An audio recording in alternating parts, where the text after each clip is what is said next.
And who are your people? Colombians. Is that what you mean by?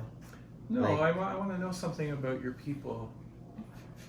Can you tell me about your family? Oh, my family. All right. So my mom and my dad were born in Colombia. Then we moved here with my mom and part of her family to Canada in Quebec, in a little town called Gambie.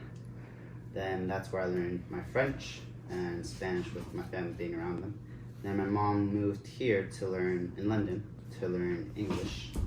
So yeah, so I have my mom here in my family with my sister and my older sister and my aunt that live here, and people that live in Quebec and the rest in Colombia. So let's go back to Colombia for a bit. So you talked about your parents, and what about their parents or their grandparents? So what's the history of your people in that country? They're all farmers. My mom bought a farm recently, my uncles have farms, my grandpa has a farm. Yeah, so like my whole family was raised in a farm, so they have like, they know a lot about like planting animals and just, they know a lot. They weren't really like book smart kind of thing, more like street smart. So like they're like smart people. But yeah, they were raised in a farm. That's all I know. And you spent some time there as a child? I went back when I was really young, and I got to experience the farm life. So I was there. It's that I remember it was fun. As a kid, I loved it because I was free. It's like I was able to go anywhere without really telling my mom, "Hey mom, can I go outside?" Because like everything was open. Like all the moms and the grandmas would just be outside in the patio watching the kids play. I remember playing with mud, like snowballs, but just making ball of muds and just throwing it to my cousins.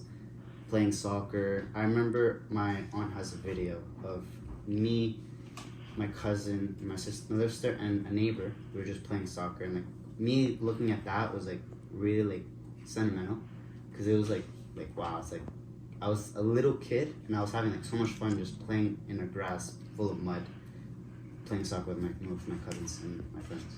So how would you compare that experience to what it's like to live here in London, Ontario, and the kind of non-farm? Yeah. When I came here, well, it's a difference, farm and city. So like living in the city is just, there's a lot of things happening. Of course, I know from my mom's experience, a lot of things happened over there in the little town she lived. But when I was there, like I saw everything just peaceful. Like everything was peaceful, everything was nice, like everything was going like as perfect kind of thing, right? But here it's like you're walking around the city and it's like you turn to your left, you're downtown, you turn to your left, you see like homeless, like, or people just like, you don't see them happy, right? Unless over there, like people over there aren't that rich, but you look at them and they're happy people, which makes you happy, and just like there's nothing really to be like sad or like depressed about, because like everybody around is like family to us. Like my mom, her telling me like where she lives, everybody would go out, the parents, the like friends and families, they would all go together late at night, play basketball, just talk and like run around. So it was like, it's more like a family Colombia, instead of here everybody's like doing their own thing. Everybody's like, okay, yeah, like I don't really care what you're doing right now, like I'm just trying to go over here. You know, it's like, it's a big differences from city and farm. So would you say people are more connected on the farm? Yes. And not so connected here? Yes, because like people here, like yeah, we have internet everywhere, and just just like me, like I'm always on my phone now, but you go over there's always something to do. There's not really like much a service.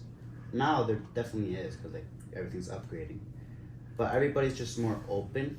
Like a phone isn't like damn, like I just want to be on it, right? It's like you go around, you have fun type of thing. Like there isn't really like a time where like you'd see like a little kid over there playing or just on their phone. I remember my mom talking to my grandma. She opened a little store in Colombia, and we would always hear like little kids just yelling, running around. And over there, like I said, it was kind of family. Like little kids that my grandma did not even know would come into the store and just hop into like the little table that she had, and to a point where accidentally a kid broke the glass, and like he just went running, and it was like, oh, like again, like type of thing. Right. Yeah, like everybody's just like so close. Everybody trusts each other, so it's like a big, good community. So, obviously, there was a reason why your family moved up here. Yeah. Can you talk about that a little bit? Yeah, so recently I learned that where my mom was living, she lived in a red zone, which means over there there's people called La Guerrilla, which is kind of like people that don't follow the government rules. So they're like their own government, I'm pretty sure. Like I don't really know much about them, but they do whatever. Like they can, like you gotta stay away from them. So there's a place like a red zone, which is where my family lived, and then they had to leave or else something bad would have happened.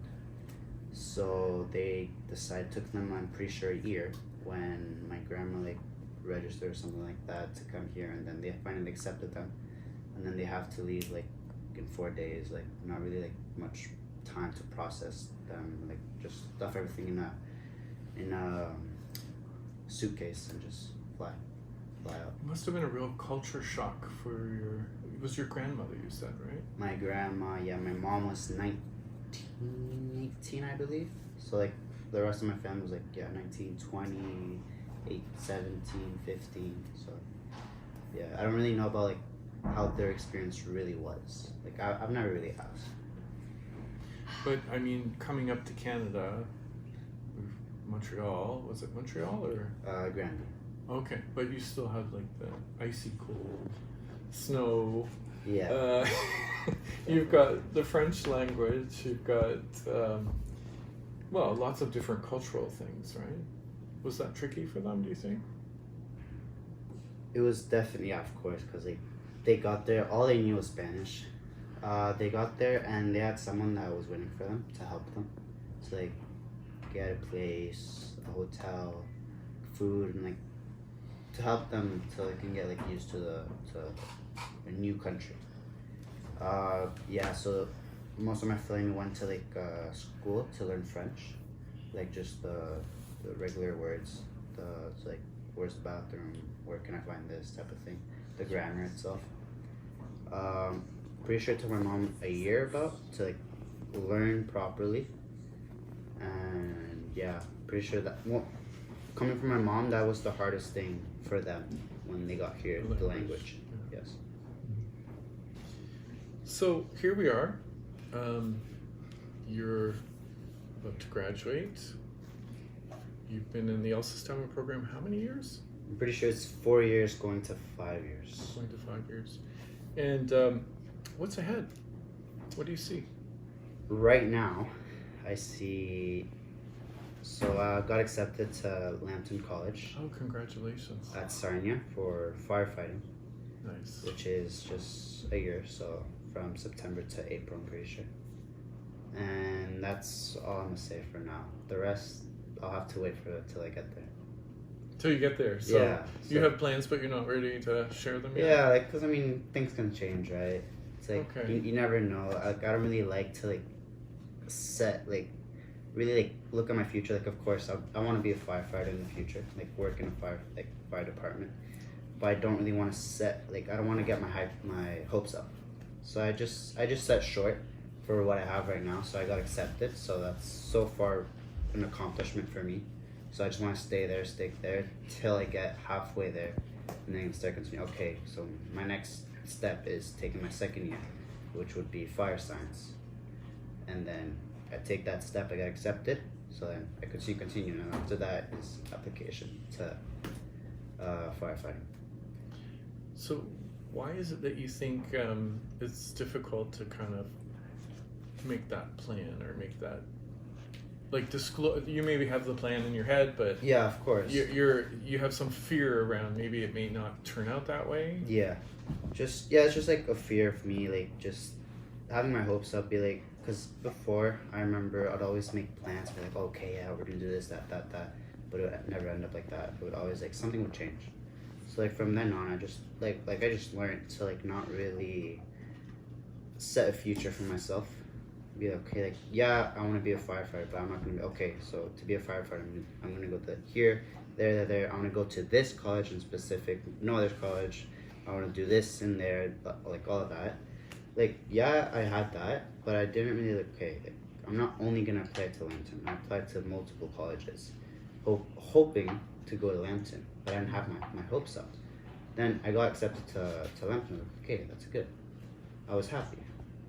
And then so on, I was like, okay, like I don't, just the fact that me putting my hopes up, it's just like depressed. When I get there and it doesn't happen, I'm like, okay, like I quit type of thing. It's a tricky world right now, don't you think? Like in terms of making plans. Definitely. There's so much things up are in the air. changing. Yeah. It's always something new every day. Yeah. So we come from a culture where we've made plans, and like I'm speaking for myself personally. Yeah. Growing up in this culture, it's always about forward thinking. It's always about like, what's your future going to be? What are you going to do? You know, how's it going to look? So I hear you, and I acknowledge this different way of thinking, and I think it's really great. What would you advise your peers or young people, though, if they're looking to make plans for the future, based on what you've just said? Like I know we all have like a different mentality. It's like it's not like everybody thinks the same way I do. Mm-hmm. But if I were to like give them like it's sort of advice or like something that could help them, that's hard. I think maybe just like focus on the present, not much of the future. Because like we don't know what could happen to us in the next 20 minutes. Like we don't know, like yeah, you know that in the next 20 minutes your mom's probably gonna come here and pick you up, right? But like you never know, something can happen, right? Like you don't want to think about those things, of course, but it's just reality.